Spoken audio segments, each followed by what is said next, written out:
कि ये देश आतंकवादियों से खुद को बचाए या फिर सबूत जुटाए।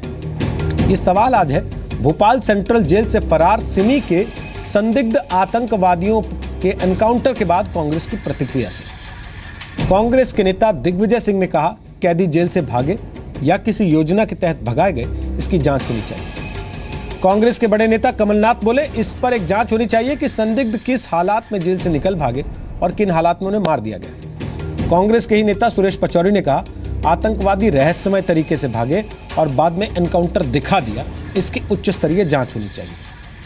कांग्रेस के कम से कम 3 नेताओं ने अपनी तरफ से संदिग्ध आतंकियों के एनकाउंटर पर सवाल उठाए। हम ये पूछ रहे हैं कि बिना जांच का इंतजार किए और बिना इस बात का लिहाज किए कि आतंकवाद भारत के लिए कितना संवेदनशील मुद्दा है, क्यों कांग्रेस के बड़े नेता आतंकवादियों या फिर संदिग्ध आतंकियों के मुद्दे पर सबूत मांगने के लिए कूद पड़ते हैं? आज हमारे लिए जानना जरूरी है कि जिस पार्टी ने इस देश पर करीब 57 साल तक राज किया, जो पार्टी 131 साल पुरानी है, वो क्यों हर बार आतंकवाद के मसले पर देश की सुरक्षा से जुड़े मामलों पर एक नौसिखिए की तरह बर्ताव करने लगती है? कहीं ऐसा तो नहीं है कि कांग्रेस अपने राजनीतिक फायदे के लिए, एक खास समुदाय को खुश करने के लिए और अपनी राजनीतिक सुविधा के लिए जानबूझकर ऐसा कर जाती है?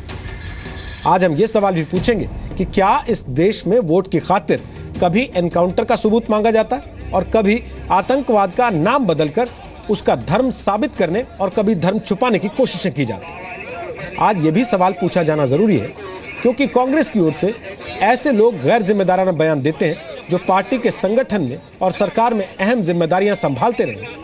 ये सवाल इसलिए भी जरूरी है क्योंकि अक्सर कांग्रेस ये कहकर ऐसे बयानों से पल्ला झाड़ लेती है कि बयान पार्टी का नहीं था, निजी राय था और पार्टी इससे इत्तेफाक नहीं रखती।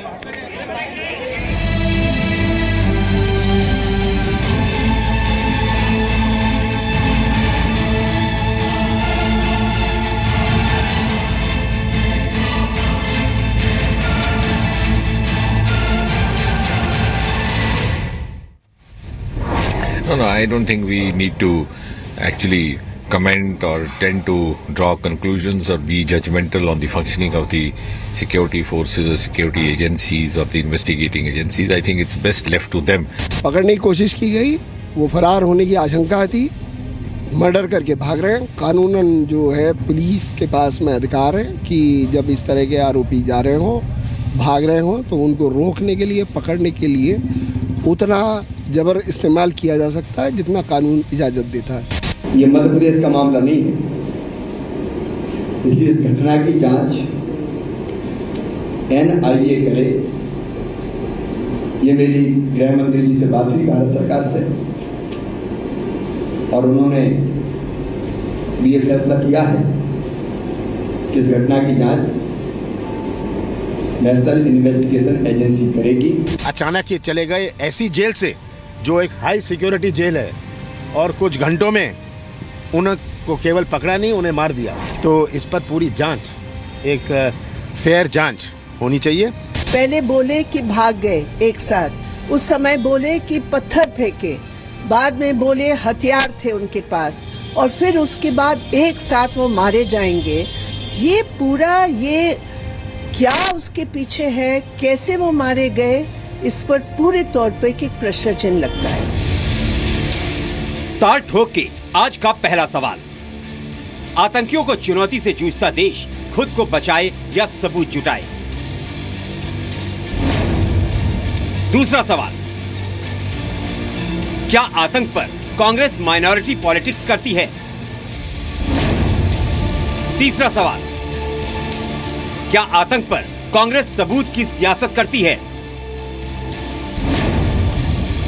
चौथा सवाल, आतंक पर कांग्रेस को सर्टिफिकेट क्यों चाहिए? और ताल ठोक के आज का पांचवा सवाल, कहीं ऐसा तो नहीं कि आतंक पर सबूत मांगकर सच का एनकाउंटर किया जा रहा है? तो आपको बता दें, ताल ठोक के आज बात करने के लिए हमारे साथ कौन कौन से खास मेहमान हैं। मेरे साथ यहाँ स्टूडियो में MS बिट्टा पहुंच चुके हैं। स्वागत है MS बिट्टा आपका। MS Bitta all India anti terrorist front के अध्यक्ष हैं और खुद बड़े आतंकी हमले का शिकार हो चुके हैं, उसके बावजूद आतंक के खिलाफ लंबी लड़ाई लड़ रहे हैं। स्वागत है आपका यहाँ स्टूडियो में। प्रेम शुक्ला हमारे साथ है, वो भारतीय जनता पार्टी के प्रवक्ता हैं अभय दुबे हमारे साथ हैं, वो कांग्रेस पार्टी के प्रवक्ता है। मौलाना अंसार रजा हमारे साथ हैं, सामाजिक कार्यकर्ता हैं, अध्यक्ष हैं गरीब नवाज फाउंडेशन के। और RLS यादव साहब हमारे साथ हैं, जो कि पूर्व DGP हैं छत्तीसगढ़ के। आपको बता दें कि भोपाल में SSP रहे, DIG रहे भोपाल रेंज के, और उसके बाद जब 2 अलग अलग राज्य हुए तो वो छत्तीसगढ़ के DIG बने। लंबा समय रहा है उनका एक्सट्रीमिस्ट एलिमेंट्स के साथ संघर्ष का सामना करने का। स्वागत है RLS यादव आपका भी। अभय दुबे साहब, अभी तक कांग्रेस के 3-4 बड़े नेताओं की प्रतिक्रिया हम सुन चुके हैं। औपचारिक तौर पे कांग्रेस पार्टी की आधिकारिक प्रतिक्रिया इस एनकाउंटर के बाद क्या है? रोहित जी, आपने बहुत ही प्रासंगिक प्रश्न किया है। सबसे पहले मैं आधिकारिक प्रतिक्रिया कांग्रेस पार्टी की है उसको व्यक्त करता हूं। मध्य प्रदेश के चीफ मिनिस्टर ने भी यही कहा कि हम इसकी जांच कराएंगे, तब कोई प्रश्न उन पर नहीं खड़ा किया गया। लेकिन कांग्रेस ने अगर निष्पक्ष जांच की मांग की तो उसको सांप्रदायिक ध्रुवीकरण के दृष्टिकोण से देखा गया। तो हम लोग जांच की मांग करते हैं, इसमें संदेह नहीं। मैं पूछना चाहता हूं, आज आपने जो सवाल खड़ा किया, 31 मार्च 2008 को 5 सिमी के खूंखार आतंकवादी पकड़ाए गए थे, जिनको उज्जैन की उपजेल खाचरोद में रखा। आप जानते हैं, आपको जानकर आश्चर्य होगा, हमारे पैरों के तले भी धरती खिसक गई थी। उन 5 आतंकवादियों को मध्य प्रदेश की सरकार ने 2011 26 जनवरी को सजा माफी दे दी थी। आधी टर्म की उनकी सजा। 12 जनवरी 2011 को उनकी सजा का अनाउंसमेंट हुआ और उन 5 आतंकवादियों को सजा माफी दे दी। तब श्री कमलनाथ जी ने, दिग्विजय सिंह जी ने, सुरेश पचौरी ने, मध्य प्रदेश कांग्रेस कमेटी ने यह प्रश्न खड़ा किया कि इतने खूंखार आतंकियों को सजा माफी कैसे दे दी सरकार ने। उसके बाद सरकार को इस बात का भान हुआ और फिर पुनः उनको 12 घंटे बाद जेल की सलाखों के पीछे डाला। आज ये बात इसलिए नहीं की जा रही है कि हमको संदेह है कि वो आतंकवादी थे या नहीं थे। वो आतंकवादी थे, इसीलिए तो जेल में थे। संदेह इस बात से उत्पन्न होता है कि कैसे 2013 यही अक्टूबर के महीने में खंडवा की जेल से आतंकवादी भागते हैं, जिसका सरगना अबू फैजल, जो इसी भोपाल जेल ब्रेक का सरगना अबू फैजल था, जो स्लीपर सेल का हेड है 5 राज्यों का। तब संदेह उत्पन्न हुआ कि आखिर कौन लोग हैं इतना बड़ा षड्यंत्र, क्योंकि बहुत सिक्योर जेल भोपाल की मानी जाती है उसमें से। और पुलिस का वक्तव्य हमने सुना, उन्होंने कहा कि उन्होंने फायर किया तो काउंटर फायर में, प्रतिरक्षा में हम लोगों ने उनको मार गिराया। तो क्या ये वेपन जेल के अंदर उनको मुहैया करा दिए गए थे या उनके भागने के दौरान किसी ने उनको ये वेपन मुहैया कराए? इसलिए हमने प्रश्न किया कि कौन लोग हैं जो इतने गंभीर षड्यंत्र को आकार दे सकते हैं। इसमें संदेह ही नहीं कि वो आतंकवादी थे। 2008 में सफदर नागौरी 11 आतंकियों के साथ इंदौर में पकड़ाया था, वो भी सेंट्रल इंटेलिजेंस के इनपुट थे। आज भी ये बात सामने आ रही है कि सेंट्रल इंटेलिजेंस ने, केंद्र सरकार के इंटेलिजेंस ने इनपुट्स दिए थे भोपाल जेल ब्रेक के। कुछ अखबारों ने स्टोरी की है, उसके आधार पर ही मैं बात कह रहा हूं। इसीलिए ये जांच अवश्यम भावी हो जाती है कि इसकी पूरी विस्तृत जांच कराई जाए कि इतने गंभीर और जघन्य अपराधों के और देश राष्ट्रद्रोह का अपराध जिन पर है, जेल ब्रेक की जांच चाहती है, एनकाउंटर की नहीं। इसको मैं ऐसे समझूं? ये तो पूरा जी, कांग्रेस पार्टी जेल ब्रेक की जांच चाहती है, एनकाउंटर की नहीं। बिल्कुल। देखिए रोहित जी, यही तो हम चाहते हैं कि इसमें पारदर्शी तरीके से सारी जांच, इसमें कोई, देखिए मैं फिर कहता हूं, जिस प्रकार ATS के चीफ संजीव शमी बहुत हार्डकोर ऑनेस्ट ऑफिसर है, अभी आपने स्क्रीन पर दिखाया, मैं जानता हूं पहले से उनको, तो हम ये संदेह नहीं कर सकते उन अधिकारियों पर। मगर हम फिर भी ये चाहते हैं कि इतना बड़ा षड्यंत्र हो गया तो उसके पीछे कौन लोग थे? अप्रभावशाली लोग, क्योंकि अगर बड़े वेपन्स उनको मिल जाते हैं और कुछ ही घंटों के दौरान जैसे ही वो जेल तोड़कर भागते हैं, तो कौन सवाल इसलिए उठ जाता है, परिस्थिति में एनकाउंटर हुआ। अभय जी, सवाल इसलिए उठ जाता है क्योंकि कांग्रेस पार्टी की तरफ से सबसे पहले सवाल दिग्विजय सिंह उठाते हैं, जिनकी राय को अक्सर आपकी पार्टी निजी राय कहकर उससे पल्ला झाड़ लेती। और ये वो दिग्विजय सिंह है सर, जो मुंबई के हमले के बाद जब पूरा देश दुनिया भर में सबूत दिखाता घूम रहा था कि साहब पाकिस्तान का हाथ था, वो एक किताब का विमोचन कर रहे थे जिसका नाम था कि मुंबई हमले में तो RSS का हाथ था। बहरहाल दिग्विजय सिंह वो नेता है सर जो बाटला हाउस एनकाउंटर पे सवाल उठाते हैं तो आपकी अपनी सरकार के गृह मंत्री पी चिदंबरम ये कहते हुए इनकार कर देते हैं कि इसमें कोई शक व शुबे की गुंजाइश नहीं, हमको इसकी जांच नहीं करानी है। और सर इसलिए सवाल उठता है एमएस बिट्टा साहब, क्योंकि कांग्रेस पार्टी के नेता खुद यहां बैठ के इशरत जहां एनकाउंटर में जवाब देने में बगले झांकते रहे, उनके पास रास्ता नहीं होता रहा। जब यह सामने आया कि भाई एक एक हलफनामा नहीं, दो हलफनामे थे और उनमें बदलाव किए गए, तो आतंक को लेकर कांग्रेस की पॉलिसी, उनके तौर तरीके सवालों के घेरे में रहे हैं। देखो, मैं कांग्रेस से दूर नहीं हूँ, कांग्रेस में हूँ, पर आतंकवाद के मुद्दे के ऊपर मेरी विचारधारा आज़ाद तो अलग हो जाती। पर दुबे साहब ने मैं देखा कि कई बातें अच्छी भी कही, बिल्कुल, और अप्रिशिएट करना चाहिए अगर कोई कांग्रेस में या किसी पार्टी में सही मैंने में कहता है कि ये तो टेररिस्ट नहीं, जेल ब्रेक कैसे हुई, उनका सवाल प्रश्न बिल्कुल जायज़ है, मैं सहमत हूँ। सवाल सबसे बड़ा है दिग्विजय सिंह का सवाल। हमेशा जब जब आपके चैनल में आता हूँ दिग्विजय सिंह के सवाल पे आता हूँ। हमारी पार्टी क्यों कमजोर हुई? दिग्विजय सिंह जी ये बाटला केस के अंदर और ऐसी हिंदू आतंकवाद, भगवा आतंकवाद, आज मैंने भगवा शर्ट पहनी है, भगड़ा पगड़ी पहनी के मैं आतंकवादी हूं क्या? मेरा एक प्रश्न और सवाल है। हमारी पार्टी कभी कमजोर ना होती। हमारी पार्टी अगर कमजोर हुई है तो दिग्विजय सिंह के कारण हुई है। अगर दुबे साहब ने इतनी अच्छी बातें की, अगर दिग्विजय सिंह जी ये कह देते, मैं नहीं मानता कि ये जो चौहान साहब ने वहां कहा है कि इसकी जांच होनी चाहिए, ऐसे जांच की सवाल ही पैदा नहीं होता। जांच कराने की बात करना यह भी एक प्रश्न है। आतंकवादी तो आतंकवादी है, उसकी किस बात की जांच? अब जेल ब्रेक कहां हुई? वो भी मॉडर्न जेल थी चंडीगढ़ के अंदर।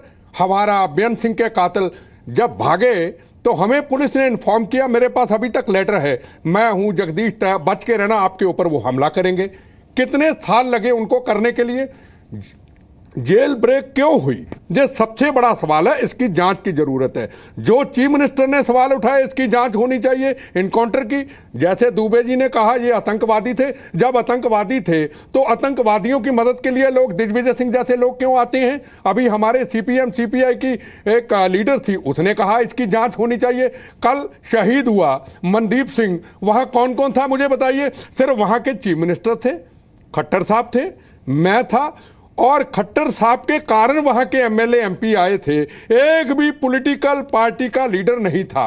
परसों हम कहां थे? मथुरा में थे, स्टैचू रखा गया, सारी पॉलिटिकल पार्टी के लीडरों को बुलाया गया, वहां सिर्फ श्रीकांत बीजेपी के थे और मैं थे। यहां आपके चैनलों पे आके हम बड़ी बड़ी बहस का विषय बना लेते हैं। आतंकवादियों के क्या हौसले को हम बुलंद करते हैं या आतंकवादियों को हम समाप्त करना चाहते हैं? दूसरी तरफ आप देखिए, हमारे 19 जवान शहीद किए, जवाब में उनके 40 आतंकवादियों को मारा। उसके बाद 15 आतंकवादियों को, हमारे 4 शहीद हुए, हमने 15 मारे। ठीक। अब मेरा सवाल यह है वापस, प्रेम शुक्ला, आतंकवादी भाग गए, जेल तोड़ के निकले, अभी यह खबर जज्ब नहीं हुई थी कि इससे पहले दूसरी खबर आ गई कि उनका एनकाउंटर हो गया। और इससे पहले के भी लोग समझ पाते कि एनकाउंटर हुआ, कहां हुआ, कैसे हुआ, किन परिस्थिति में हुआ, हथियार थे नहीं थे, किसकी तरफ से पहली गोली चली, किसकी तरफ से दूसरी गोली चली। यहां जांच की मांग भी शुरू हो गई। आखिर क्यों हम आतंकवाद में भी अपनी माइनॉरिटी पॉलिटिक्स ढूंढने की कोशिश करने लग जाते हैं? भाई थोड़ा इंतजार नहीं होता क्या हमसे? निश्चित तौर पर रोहित जी, आपका प्रश्न बहुत सटीक है।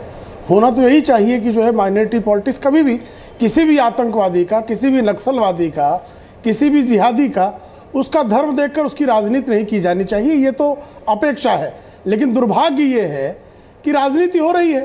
बाटला हाउस एनकाउंटर जिसकी सरकार के कार्यकाल में होता है, उसी सरकार की मुखिया, एक मंत्री कहता है, सलमान खुर्शीद कहते हैं कि हमारी अध्यक्ष जी तो उनके आंसू भर आए थे, आंखों में से जो है टपाटप आंसू टपक रहे थे। दिग्विजय सिंह उसी पार्टी के महासचिव हैं, वो बाटला हाउस एनकाउंटर में मारे गए आतंकवादियों के घर पहुंच जाते हैं। इशरत जहां के मामले में किस तरह से फाइलें बदली गई, वो भी गृहमंत्री जैसे व्यक्ति के हाथों से, ये सारे देश ने देखा। यहां तक कि जो राजीव गांधी जी के हत्यारे हैं, उनके बच्चों से मिलने के लिए जो है प्रियंका जी उन आतंकवादियों से मिलने के लिए, सजा याफ्ता आतंकवादी से मिलने के लिए स्वयं प्रियंका गांधी चली जाती। क्या उसका संदेश जाता है? ये भी बिट्टा साहब तो खुद ही आतंकवाद के शिकार व्यक्ति हैं। किस तरह से बिट्टा जी के आतंकवाद, इनके हत्या का प्रयास करने वालों को किस तरह से राजनीतिक संरक्षण दिया जाता है? क्या वो दुर्भाग्यपूर्ण नहीं है? कोई भी दल इस तरह का संरक्षण देने की बात करे। और कोई भी दल इस तरह का जो एक्सप्लॉइटेशन करने की बात करे उसकी निंदा होनी ही चाहिए। और इस देश को आतंकवाद को सिर्फ आतंकवाद मानना चाहिए, उसको जात से, धर्म से, प्रांत से जोड़कर उसकी किसी भी तरह से जो है बचाने का प्रयास करना दुर्भाग्यपूर्ण है। और ये हमेशा जो सुरक्षा बल जो अपने प्राणों की बाजी लगाकर ऐसे आतंकवादियों से लड़ते हैं, उनका जो नैतिक बल है, उनका जो आत्मबल है, उसको हम गिराने का काम करते हैं। तो मैं आदरणीय दिग्विजय सिंह जी से प्रार्थना करूंगा कि कृपया राजनीति तो हो जाएगी, कृपा करके इस तरह की जो इन्होंने एक समय ऐसा भी था दिग्विजय सिंह का जो सिमी पर प्रतिबंध लगाया करते थे, मुख्यमंत्री थे मध्य प्रदेश के, आखिर अर्जुन सिंह जी के दिवंगत होने के बाद उनको माइनॉरिटी पॉलिटिक्स का जो कांग्रेस की तरफ से जिम्मेदारी दी गई, तो क्या परिवर्तन हो गया? क्या सिमी का आतंकवादी भाग रहा है, उनको आशंका हो रही है, सब सुरक्षा बलों की पर आशंका हो रही है। अपनी सरकार बाटला हाउस एनकाउंटर करती, उस पर उनको आशंका होती है। 26/11 में कसाब की संलिप्तता को लेकर किसी को संदेह नहीं था सिवाय दिग्विजय सिंह को, और हाफिज के बारे में जी कहते हैं, उस्मा को जी कहते हैं, और जो सुरक्षा बलों के बारे में उनके मन में हमेशा अवमानना का भाव होता है। तो एक पार्टी के रूप में क्या कांग्रेस को यह सौभाग्य होता है कि उनका एक महासचिव इस तरह के बयान बारंबार देता है? ठीक है मौलाना अंसार रजा, इससे पहले मैं आरएस साहब के पास जाऊं, मैं आपसे जल्दी से एक कमेंट चाहता हूं। माइनॉरिटी पॉलिटिक्स फिर से शुरू हो गई है, लेकिन क्या माइनॉरिटी ये सब चीजें देख के वोट देती है? अब क्या उसको इस बात से खुशी होती है कि देखिए हमारी पैरवी कर रहे हैं, या वो भी ये मानते हैं कि ये आतंकवाद की पैरवी, हमारी पैरवी नहीं है? देखिए रोहित जी, ऐसा है, 3 लोगों के बयान हमने सुन लिए, कांग्रेस का, बीजेपी का, और एक साहब बिट्टा जी बोल रहे थे हमारे। मैं एक बात पहले क्लियर कर दूं, और पूरा भारत सुन रहा है, दूसरे मुल्क भी सुन रहे हैं, जिस आदमी के पास दिग्विजय सिंह के जैसा दोस्त है उसे किसी दुश्मन की ज़रूरत नहीं है। एक बात, कांग्रेस, अरे आप हंस रहे हैं यार, मैं बात कर रहा हूं, आप हंस रहे हैं। मैं नहीं, बिट्टा जी आपकी बात में हंसे थे, बोले आप पूरा करें। अच्छा बिट्टा जी, मैं ये कह रहा हूं, देखिए दिग्विजय सिंह साहब का मसला ये है, दिग्विजय सिंह ये समझते हैं कि मैं ऐसी कंट्रोवर्सी वाली बात करूंगा, उनको भी वही बीमारी लगती चली जा रही है कि अब हमें लाइमलाइट में आना चाहिए। जैसे बीजेपी ने स्वामी जी को पाल रखा है, कांग्रेस ने दिग्विजय सिंह जी को पाल रखा है। अब मसला हमारे सामने ये है कि मुसलमान मर रहे हैं, तकलीफ दिग्विजय सिंह को हो रही है। वो गुनहगार थे नहीं थे, वहाँ के चीफ मिनिस्टर ने जब जाँच की बात कर दी है, तो मैं समझता हूँ कि दिग्विजय सिंह को भाषणबाजी करने की ज़रूरत ही नहीं थी। आप खामोश रहिए, और आप कोई जज नहीं है कि आप फैसला कर देंगे क्या सही है क्या गलत है। हमारी माननीय कोर्ट मौजूद है, जांच आएगी, रिपोर्ट आएगी, सब कुछ आ जाएगा। जब देखो, जब दिग्विजय सिंह साहब ऐसी कंट्रोवर्सी भाषा बोलते हैं कि लोग ये समझते हैं कि सारे मुसलमानों का दिमाग बिल्कुल ऐसी जहनियत है जैसे सिमी के लोगों का है। हम लोग दिग्विजय सिंह के कहने पर नहीं चलते। अरे अभय दुबे साहब, तो दिग्विजय सिंह के मुंह पे पट्टी क्यों नहीं बांधते हैं आप लोग? तो क्या जरूरत पड़ी उनको बोलने की? खामोश रहिए। पर प्रतिबंध लगाने की देश में सबसे पहली मांग दिग्विजय सिंह जी ने की, और आज उन्हीं के पे जांच करवा रहे हैं वो। नहीं तो जांच किस बात की? जो जेल ब्रेक हुई है, ये क्या बात हुई? ये पूरा एक्शन हुआ है, जो सेफेस जेल थी, उस पूरी प्रक्रिया आप सुनिए तो सही वक्तव्य उनका, कम से कम उसके बाद प्रतिक्रिया व्यक्त कीजिए। अरे भाई साहब, उनके वक्तव्य सुन करके मध्य प्रदेश छोड़ के दिल्ली में हम आ गए हैं। कितना सुने उनके वक्तव्य को? सुनिए एक चीज, बीच में इंटरवीन करना चाह रहे हैं एमएस बिट्टा इंटरवीन करना चाह रहे हैं, मैं उसके बाद आरएलएस साहब के पास जाऊंगा। बोलिए आप बेटा, आप क्या कह रहे हैं? दुबे साहब, हमने आपको कुछ नहीं कहा, आप जो कुछ बोले बड़ा अच्छा बोले। अब मैं भी गलत हो गया दिग्विजय सिंह के मुद्दे में। मौलाना साहब सेकुलर देखा, हमेशा हर चैनल पे इनको मैंने सेकुलर देखा। शुक्ला जी, उन्होंने विचार रखे। आपको ना मौलाना साहब ने कुछ कहा है, ना मैंने कुछ कहा है, ना शुक्ला जी ने कहा है। सवाल सबसे बड़ा ये है जो मौलाना साहब ने एक सबके सामने बात रखी है कि दिग्विजय सिंह को अधिकार क्या है हर चीज को आगे करने का। हमारा सेकुलर देश है, हम सेकुलर बात करें। हिंदू अगर आतंकवादी है, सिख आतंकवादी है, मुस्लिम में से कोई है तो आतंकवादी है। उसमें दिग्विजय सिंह का कारण क्या है? आप भी बड़ी अच्छी बहस कर रहे हैं। क्या मैंने आपके ऊपर कोई टिप्पा टिप्पणी की? क्या मौलाना साहब ने आपको कुछ कहा? क्या शुक्ला जी ने आपको कुछ कहा? सवाल है कि दिग्विजय सिंह के बारे में जो प्रश्न और सवाल है वो देश की जनता के सामने आने चाहिए कि पार्टी की पोजीशन क्यों खराब कर रहा है। पार्टी हमारी एक सेकुलर पार्टी है, पंजाब में अमन शान दिया है, आतंकवाद के खिलाफ लड़ाई लड़ी है, देश को आज़ादी लेके दी है। आज हम किस रास्ते पे चलते जा रहे हैं? अगर वहाँ इनकाउंटर होता है कश्मीर के अंदर, बदला लिया जाता है जवानों का, तब सर्टिफिकेट मांगे जाते हैं। उसके बाद आतंकवादियों की बात होती तब सर्टिफिकेट मांगे जाते हैं। आज फिर वो सवाल उठता है। सवाल आतंकवाद की है, सवाल हिंदू मुस्लिम सिख ईसाई की नहीं है। ये सेकुलर देश। एक बड़ी सीधी सी चीज है, सुप्रीम कोर्ट की गाइडलाइन है, वो ये कहती है कि कोई भी एनकाउंटर होगा तो उसके बाद मजिस्ट्रेट जांच जरूरी है, उसके बाद फाइनल रिपोर्ट आती है। यहाँ तो एनकाउंटर पूरा हुआ है कि नहीं हुआ ये नहीं पता लगा और नेताओं ने ये कहना शुरू कर दिया कि इसकी जांच होनी चाहिए। तो अभय दुबे जी, ये खेल कब तक चलेगा कि अगर आपको राय सूट करे तो ये कांग्रेस पार्टी की राय, अगर सूट नहीं करे तो ये उनकी निजी राय है? नहीं रोहित जी, देखिए ये प्रजातंत्र में सबको अपनी वैचारिक अभिव्यक्ति का अधिकार है, इससे तो हम लोग इनकार नहीं कर सकते। मगर जो भी प्रश्न प्रासंगिक हैं, जैसे मैंने आपसे कहा कि पहले कैसे इस देश में भारतीय जनता पार्टी की तो सरकार थी, क्यों नहीं सवाल पूछा जाए कि आपने सजा माफी आतंकवादियों को दे दी 26 जनवरी 2011 में? तो ये तो सवाल पूछा जा सकता है। इस पूरी प्रक्रिया पर कांग्रेस के नेताओं ने सवाल किया है, जिस प्रकार से जेल ब्रेक हुई।